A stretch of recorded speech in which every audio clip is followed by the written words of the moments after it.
Oh, alright, what up, what up, what up? And I'm back like I never left, babe. I just seen y'all a couple hours ago. It's cool, we here. We gonna get into part 5, the final part of my jail story, my one and only jail story. I go by D-Jack, but y'all can call me D. So I go extra hard on that hard flow. Call me D. So I meet up with Peter Boy, and he looking out for me, like he really being like, I'm gonna say a mentor. Like he kind of mentoring me through everything, telling me the right things to do, the wrong things to do. I'm kind of just trying to learn everything. I'm visually looking at everybody in the pod. This wasn't a dorm. I guess it was a tier, but I guess because we in Virginia, it's pods. They go by pods. My pod, it was real low risk.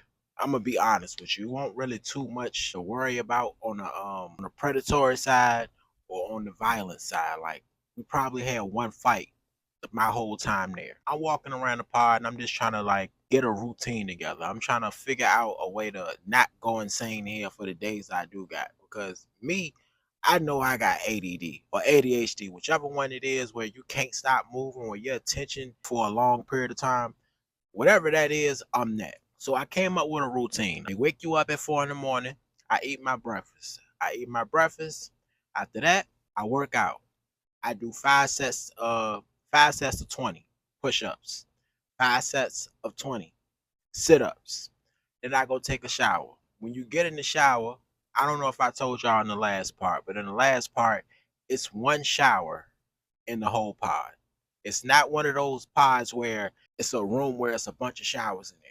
Nah, like it's one shower in the pod and it's in the middle of the pod. And they got a curtain that go around it. It's like a cylinder shape. It's shaped like a cylinder. And it got a shower floor on the inside of it, which was nasty as like I walked in one time and I could clearly see that somebody just jizzed up in here. Like shit was disgusting. I get out the shower, I go write some music. I probably wrote, bro, my whole time there, I probably wrote about 30 verses. No songs, just all verses. Just verses, verses, verses. So on this day, I learned how to play spades. I used to always try to play spades on the outside, but I never could. Nobody never really taught me. I learned how to play spades. You run it down, tell me on what I'm supposed to do, what I'm not supposed to do. I know you probably wondering, what you betting? You ain't got nothing.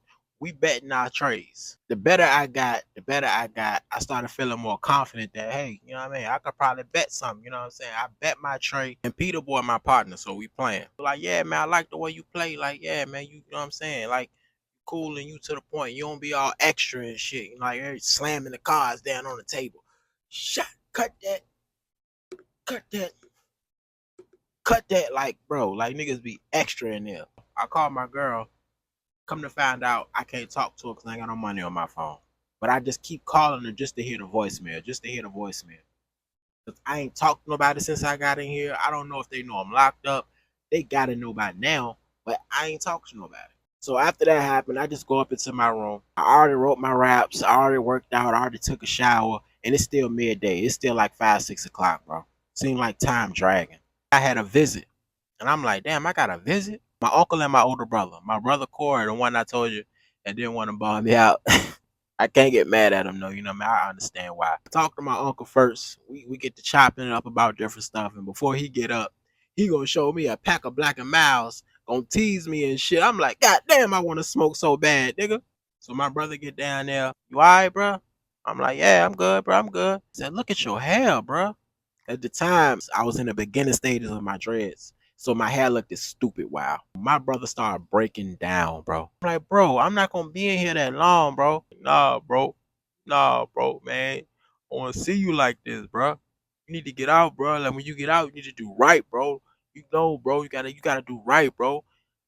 He put his hand on the window like this. It ain't funny, bro, but it's like, bro, I feel you. It's my older brother. He don't, because if I would have seen my little brother in there, but for any amount of time, bro, I probably feel the same way. He put his fist on the window. I put my fist on the window, and they leave out. That made me feel good. That really brought my spirits up. You know what I mean? It made me feel a lot better in my situation. It come on to the time where it's time to lock down. So he shuts the door. Shh. Boom. And I'm in there with this old stripping up white man. So I get up in the bottom bunk. I look up, looking up at the ceiling of the bunk, and I can see a long ass calendar from the bottom of the bunk going up to the top. Had all the X's out and it stopped. And I think like 3 years or some change. I don't know. And I'm like, damn, I didn't know they kept you that long in the county. I thought after a certain amount of time they ship you off to the penitentiary. But evidently not. And I looked at the calendar, bro, and I'm like, ain't no way I'm standing here that long, bro. That first night, I couldn't sleep. I couldn't sleep for nothing, bro. Like 2 hours before they wake you up is when I fell asleep. I finally fell asleep around 1:30, 2 in the morning, and they already wake you up at 4 to eat breakfast. And I'm not getting up. I'm not waking up. My roommate trying to wake me up. I can hear him calling me in my dream, and to me it's a dream. Then he starts saying, young man, it's breakfast time. You don't get up, you ain't gonna eat. Come on. I don't get up. I don't get up. When I finally do wake up, I look up. I see him taking his tray down to the trash can. I guess he about to hit his tray in the trash can. I'm like, oh shit, breakfast came already. He was like, yeah, man, I tried to wake you, man. You was out, man. He was like, man, you gotta get some sleep, man, so you can get up and get this breakfast, man. You already starving in there because of the scheduled times that they feed you. They feed you first at 4 in the morning. They feed you lunch around 12. They feed you dinner around 6, 7 o'clock. Bro, you starving in that motherfucker. If you ain't got canteen, bro, you hit. You hit. I go over to my boy asking for a bag of chips to hold me over. He was like, man, you gotta pay for that. I was like, bro, I ain't got no bread, bro. He said, but I ain't got long. I find a way to send it back to you. Like, look, man, look, I'm gonna look out for you this time, but you don't worry about it. You ain't gotta pay me, but I ain't gonna do this again. If you do need something else, you're gonna have to pay. Respect. I had to call respect on that. He gave me the chips. I munched down. I go through my day like every other routine day. Now I fly through these days. These days are long. I'ma say 2 days away from my release. Big dude come in the pod. Big cock swole ugly looking nigga come in the pod, bro. Peter boy come to me and say, hey, you see him right there? I said, yeah. Don't talk to that man. Don't look at that man. Don't sit with him. Don't politic with him. Nothing. He come ask you anything, say no. Don't fuck with him at all. I was like, why? Like I'm not why as in I want to, but like what's going on? Like, man, look, I was locked up with him. I did a bid with him, and he a predator, bro. He take niggas, bro. I'm not saying he on that now, but when I knew him, he was taking niggas. I go get in the shower. This is still early. I go get in the shower, and I get out the shower. I'm going up to my room like regular. And I get to my room, and it's a honey bun on my bed. Now, I've been in here for I'ma say 12 days. Ain't nobody ever other than my roommate when I told y'all the story about the burrito, but he was actually a cool white dude. Like he won't try me like that. He was just a nice, cool white dude.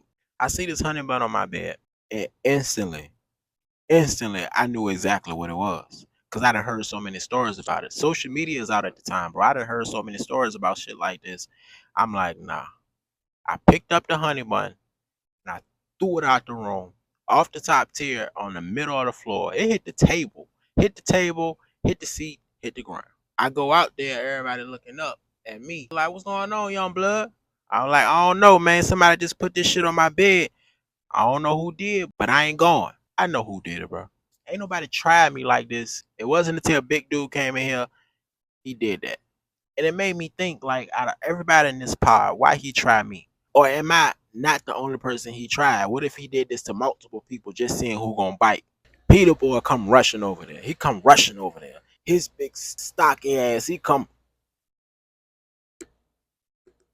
He like, you good, bro? You good, bro? I'm like, yeah, bro. What's up? I'm good, bro. I'm good. I'm just, you know what I mean? I don't know. He said, bro, you know who did that shit, bro. You know who did that shit, bro. You know, bro. You gonna have to, bro. Come on, bro. I'm like, bro. I already let him know. Even though I knew it was him, it felt like it was him. I didn't see him do it, so I can't just accuse him of that. Cause right then and there, that could have been a problem too. If I would have been like, hey, new big dude, I know you did this shit, bro. Don't put this shit on my bed. That could have been a problem right there. He could have been looking for that type of reaction just for a way to get into a problem with me. He like, bro, you know who did that shit, bro. You know who did that shit. I'm like, yeah, bro, I know who did that shit too.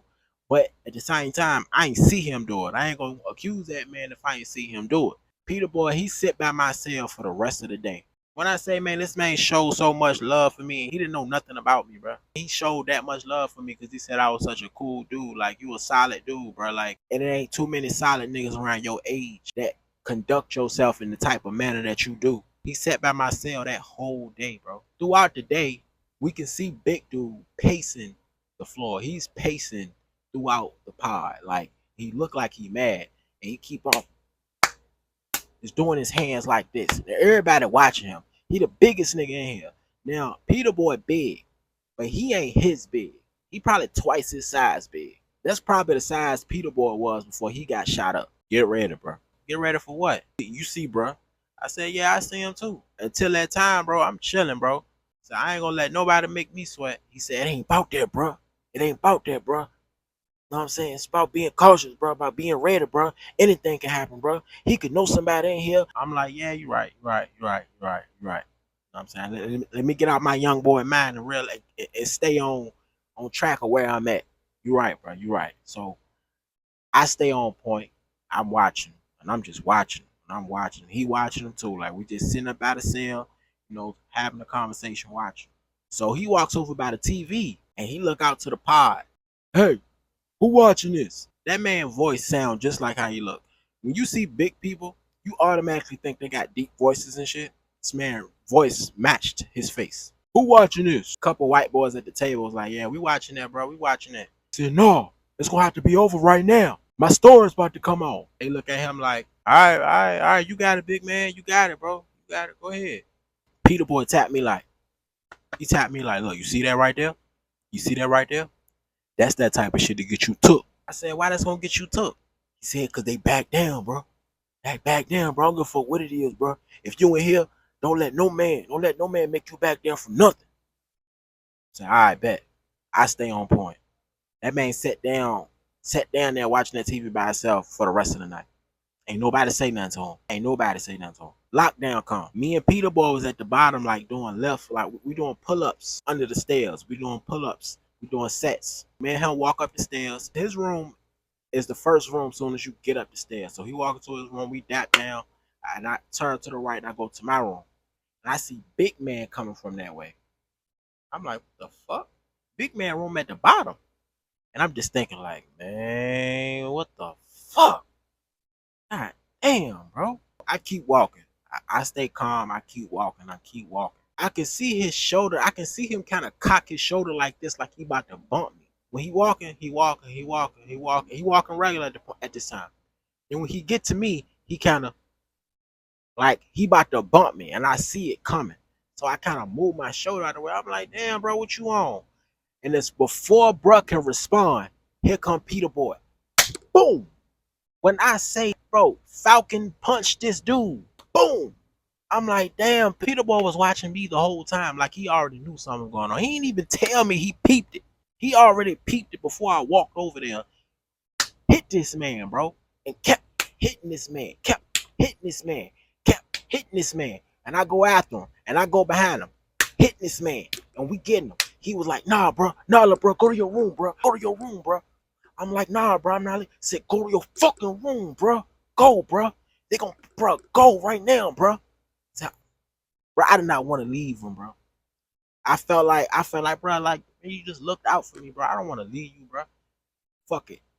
I've been listening to this man this whole time I've been here.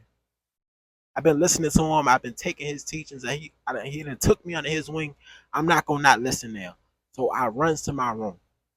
As soon as I go inside the room, the guard comes back in. Because the guard came in and said, lock down. And I guess he went back outside the talk. I don't know what he did. He said lock down and went back out the door. And he came back in running, calling some type of code. I don't know what he said. He said some numbers. He called a name. He come running up the stairs. He grabbed Peter Boy off the big dude. Big dude is fucked up. Oh my God. I don't want to be on the other side of them punches, dog. That man hit hard, bro. Big dude didn't even get a chance to get a lick. They grab him up. They didn't even put him in cuffs. They put him in zip ties. They zip tied him. They zip tied big dude, in which I thought they were just going to take Peter Boy because he looked like the aggressor. But they took both of them out there. A tall white dude, the guard, he go around asking everybody what happened. He told everybody to line up by themselves. He come checking people knuckles and shit, checking people face, their clothes. Good that he told me to go in my room before I can really start hitting them, having any type of marks on my knuckle. He couldn't tell that anything happened. As he going out the door, big man started yelling, "They pecked me, man. Yeah, they pecked me. It's alright though. It's alright though. It's alright. I'ma get y'all niggas, man. I'ma get y'all niggas. Y'all gonna peck me though." Peter boy, like, ain't nobody peck your big pussy ass nigga. What's up? That nigga Peter boy, bro. Peter boy is a fucking soldier, man. I found out, man, and it broke my heart, bro. One of the dudes in the pod that told me, like, "You wanna know why he did that?" I was like, "Why?" He got a lot of years, bro. I was like, "For real?" I said, "Why he ain't here?" He said, "Bro, they waiting to get shipped. He gets shipped next week." Come to find out, man, he got like 30 to 40 years, bro. And that's his whole life, bro. I guess he felt like shit. He already got 30, 40 years anyway. Okay, why not, sacrifice myself for a little dude that only got a little bit of time? Like, I'm going to give him a chance. And if Peter Boy won't in there, I don't know what would happen. Because I'm going to tell you right now, bro, I was no match for dude, especially at 18. He had me by a good margin. I would have fought, but I wasn't no match for, bro. Why he target me? I don't know. I don't know if I looked as shaky. I don't know if I looked as soft. I don't know. But Peter Boy possibly saved my life or my mental stability. And I forever thank that man for that, bro. To this day, I ain't never see or spoke to that man since then. 2 days later, I get out. I can't explain the feeling when they called my name, bro. They called my name, my shit is already packed. I start walking out the door. We get up to the front. He give me my clothes back that I had on. I change it to my clothes and I walk out. And I remember I ain't had no money on my phone. So I couldn't call nobody and tell nobody I was getting out. Ain't nobody out there waiting on me. So I'm running around trying to find somebody to ask a phone so I can call somebody, let them know I'm out. I end up finding some white lady who jogging with her dog. I said, "Excuse me, can I please use your phone? I just got out of jail and nobody knows that I'm out." She said, "Sure, here you go." Bro, I was surprised. I thought she was gonna run away from my ass. She gave me the phone. I called my uncle. He like, "I bet. I'm on the way. I'm on the way. I got you." Took him like 30 minutes, 45 minutes to pick me up. My auntie in the car. I think my brother in the car. As soon as I get in the car, my uncle passed me the black. Got lightheaded as fuck. Passed me the blunt. I'm high as fuck. And after he passed me that blunt, I didn't smoke again after that. I ain't gonna say I didn't smoke again. I didn't smoke again because spending that time in jail, bro, my tolerance was so low now that I didn't like the feeling of being high off weed no more. That was the start of me quitting weed. I started smoking a little bit again, then I put it back down. Smoke a little bit again, and I put it right back down to the point where I just stopped smoking altogether. I still ended up going to school, still ended up going to ITC Tech. I ended up finding a job at Burger King, and that's what led up into the story of the nympho, the Army Made Good Girl. Like, all these stories are interconnected. All these stories run in place. And this would be the first story into the lineup. It would be the jail story, goes into the ITC Tech story, then it goes into the robbery, then that's gonna go into my habit. Like, and I'm gonna bring it all around full circle. I was only in jail for 2 weeks. I was only in jail for 2 weeks, bro. Them 2 weeks felt like a year, nigga. I'm not gonna lie to you, bro. Felt like a year, nigga. I was only there for 2 weeks because my dad didn't believe me about a fine I needed to pay before I did my weekend time. So can I blame my dad? Can I say, "Dad, it's your fault I'm in jail for 2 weeks because you ain't want to give me my money so I could pay this shit"? A little bit, maybe. But if I want mischievous, if I want doing dumb shit, if I want out there acting like a hoodlum, it would have never happened in the first place. So yeah, I can point the finger and say, "Dad, you should have did this," but I gotta point that finger back at me and say, "You did that.